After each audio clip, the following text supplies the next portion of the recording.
सांगतोय का मी तुला एवढं मारून हाणून तुझ्यावर अत्याचार करून तू मग काय केलंस?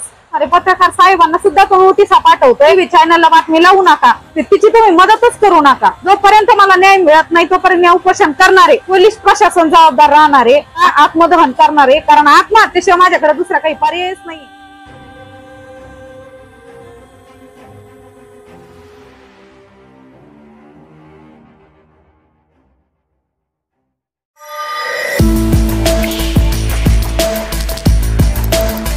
कचरू शेलार यांनी पोलीस अधीक्षक यांना दिले निवेदन.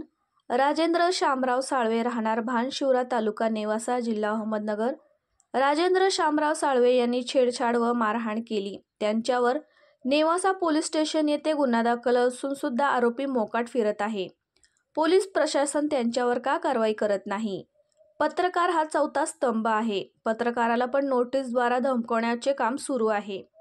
प्रीती कचरू शेलार यांनी सांगितले की तुझ्या मदतीला जे जे येतील त्यांना मी नोटीसद्वारा तकलीफ देईल. माझं कुणी काही करू शकत नाही.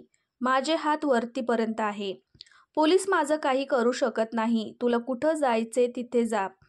प्रीती कचरू शेलार हिला न्याय नाही भेटला. आरोपी अटक लवकर झाली नाही. मंत्रालय येथे उपोषण करणार. तिथं पण न्याय भेटला नाही तर आत्मदहन करणार. प्रीती कचरू हिला न्याय भेटणार की नाही, सर्व अहिल्यानगर जनतेचे लक्ष लागून आहे. मी प्रीती कचरू शेलार, राहणार भानशिवरा, तालुका नेवासा. मी 24 तारखेला राजेंद्र शामराव साळवे ह्याच्यावरती नेवासा पोलीस स्टेशन मध्ये SP साहेबांच्या सांगण्यावरून गुन्हा दाखल करण्यात आलेला आहे. पण अजूनही अद्यापही आरोपी अटकेत नाहीये. आरोपी मोकाट फिरतोय आणि मला वरून टिंगलटावळी करतोय का मी तुला एवढं मारून हाणून तुझ्यावर अत्याचार करून तू मग काय केलंस? आणि लोकशाहीचा चौथा आधारस्तंभ असणारे पत्रकार साहेबांना सुद्धा तो नोटिसा पाठवतोय का तुम्ही तिची TV चॅनलला बातमी लावू नका. आणि अजूनही माझ्या मदतीला जे जे येत आहे त्यांना फोन करून सांगतोय की तिची तुम्ही मदतच करू नका, तिच्या बाजून तुम्ही उभा राहू नका, मग मी बघतो मला काय करायचंय ते. आरोपी अजून मोकाट आहे, त्याला कठोर शासन नाही. मग याला आळा कधी बसणार आहे? मला न्याय कधी मिळणार आहे? नेवासा पोलीस स्टेशन का आरोपीला अटक करण्यासाठी टाळाटाळ करत आहे? आता मी सरळ गृह मंत्रालयासमोर आमरण उपोषणाला बसणार आहे. जोपर्यंत मला न्याय मिळत नाही तोपर्यंत मी उपोषण करणार आहे. आणि उपोषणादरम्यान जी काही हानी उद्भवेल त्याला सर्वस्वी पोलीस प्रशासन जबाबदार राहणार आहे. आणि मी सरळ आता आत्मदहन करणार आहे, कारण आत्महत्येशिवाय माझ्याकडे दुसरा काही पर्यायच नाहीये. कारण आरोपी मोकाट फिरतोय आणि माझी मागणी का आरोपीला तात्काळ अटक करून कठोरातलं कठोर शासन झालं पाहिजे.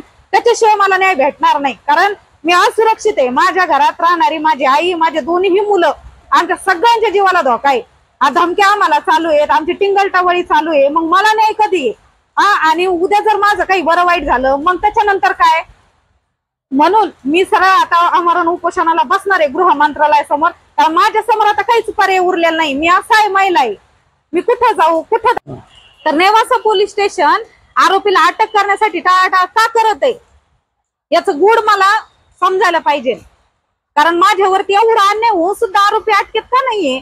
आणि मी वारंवार फोन करून सुद्धा आणि तिथं जाऊन सुद्धा मला एवढंच उत्तर ऐकायला भेटतं की आम्ही आमच्या पद्धतीने करणार आहे. मग न्याय व्यवस्था कुठे आहे? मला न्याय कधी भेटणार आहे?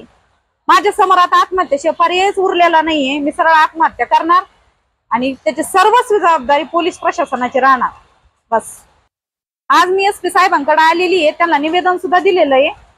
मी आता सरळ गृह मंत्रालयासमोर उपोषणाला बसणार आहे.